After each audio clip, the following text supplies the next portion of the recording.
everyone, I'm Amy Wolf. Can you imagine what it would be like to sit in on a brain surgery? Now you can. Neurosurgeons from the Vanderbilt Medical Center hosted a live webcast demonstrating first-of-its-kind techniques launched at Vanderbilt for deep brain stimulation surgeries. The doctors showcased several innovations, including a new frame designed to perfectly fit each patient's head, which helps determine what part of the brain the surgeons will stimulate. You're seeing I'm holding it up next to the frame here. Here you can see a comparison of the new frame to the cumbersome old one.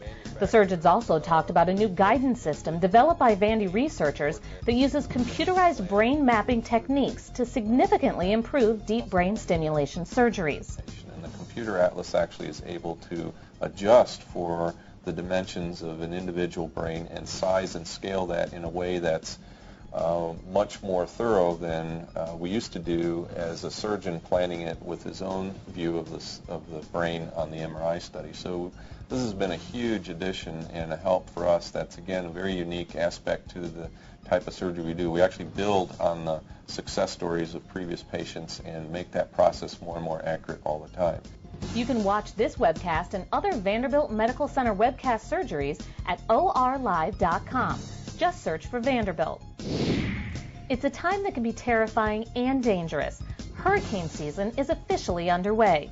It'll be a long time before we forget the haunting images from Hurricane Katrina, a disaster that killed almost 2,000 people and resulted in an estimated economic hit of $125 billion. That disaster is just one of many examined by Vanderbilt engineering professor Mark Abkowitz in his new book, Operational Risk Management, a case study approach to effective planning and response.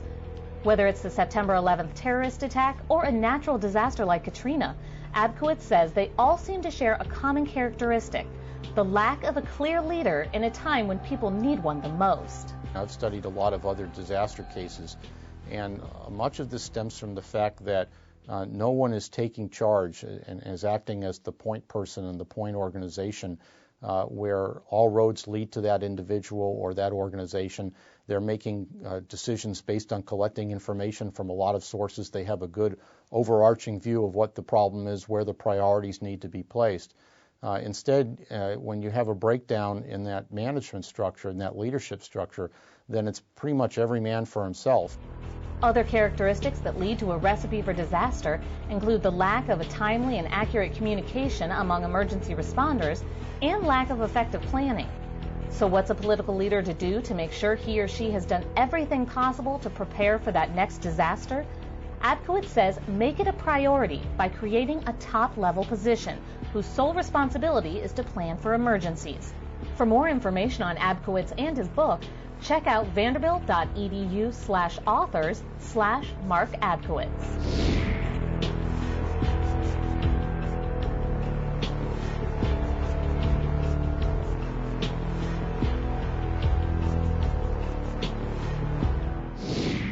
Most people have finally eased into summer mode here on campus, but for the head of Vandy's brand new and very cool community for first-year students, it's move-in day.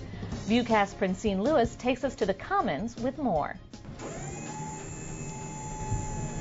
The movers arrived, and with them a new chapter in Vanderbilt's history.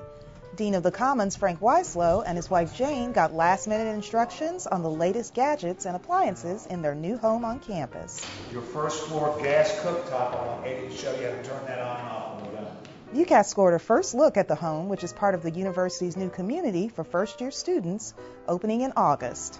2 ovens and the stovetop range, and we have, huge refrigerator, so plenty of room for people to come on over and enjoy this place. So we'll eat here, we'll play here, we'll have serious discussion here. We'll make our family and our family atmosphere, because ultimately this is also my family's home. So this is a place that we're going to be living. I've moved onto campus. With all the comforts of home, including a few cool gadgets, it's not hard to imagine students taking the Wcislos up on their hospitality. We're going to do lots of things here as a center for this Commons community. And at the center of the Commons community is going to be the Wcislos family, and I think that's pretty cool. I'm sure we'll have lots of gatherings with just a few students and a prof here and there to bigger parties. While the downstairs is for entertaining, private family time will be spent upstairs. Their 15-year-old twin daughters, Emily and Julia, will also experience life at the Commons. I need to just get out of the way, I think. So we actually are putting a dining room table here at the far end of the room, and the kids can study there, they can have snacks there, that type of thing. The Wcislos are already planning on students coming over to watch Election 2008 or Vanderbilt playing in the Final Four. We'll watch a Final Four game in this house. Now the question is which Vanderbilt team actually gets to the Final Four first, whether it's women's basketball or men's basketball. We need a traffic signal here. It's going to be fun. Lots of fun. One of the first events that will be held here at the Dean's House is a reception for first-year students, and they'll be here sooner than you think. Move-in is on August 16th. For VUCast, I'm Francine Lewis. If you want to take a look at the Commons yourself, head over during breakfast or lunch. The Commons Center chefs are cooking all summer long. For VUCast, I'm Amy Wolf.